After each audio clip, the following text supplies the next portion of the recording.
What makes someone good at their job? I believe the absolute foundation of professional excellence is reliability.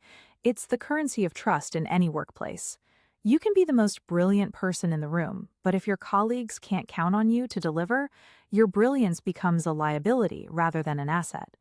Reliability is cumulative. Every time you follow through, you build a deposit of trust that eventually grants you more autonomy and respect. That said, while being dependable is the price of entry, true excellence also requires a degree of initiative and problem solving. Is natural talent or hard work more important? While raw talent might give you a head start, I'd put my money on sustained, deliberate effort over the long arc of a career. Hard work compounds over time, whereas those who coast on natural ability often find themselves overtaken by the dogged individuals who never stop improving. Think of it this way. Talent is the engine size, but hard work is the fuel in the tank. Even a modest engine can go the distance if it's well fueled. Of course, the ideal scenario is the marriage of the two, someone with innate flair who also possesses a relentless work ethic.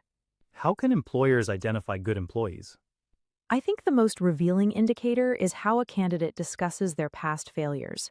A mediocre candidate will deflect blame, but a truly great one will own their mistakes and articulate exactly what they've learned and how they've adjusted their behavior. This reveals a growth mindset and a level of accountability that is far harder to train than technical skills.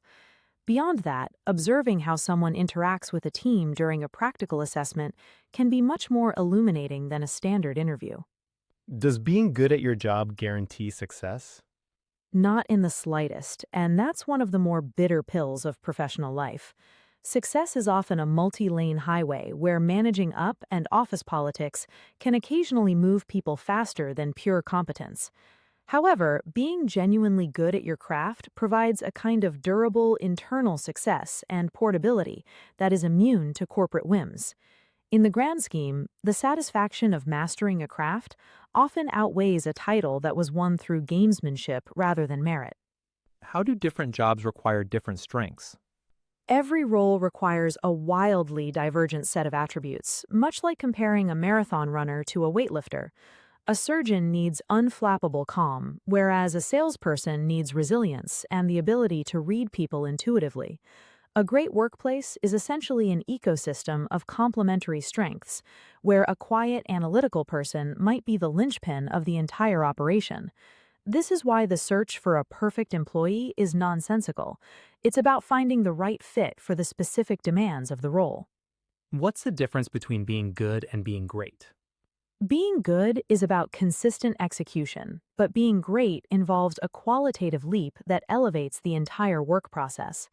A great employee doesn't just follow the script, they question the script and fix the underlying systems so that problems don't recur. Furthermore, great individuals tend to elevate the people around them, making their high standards contagious to the rest of the team. Ultimately, while being good is about reliability, being great is about transformation and having a proprietary interest in the outcome.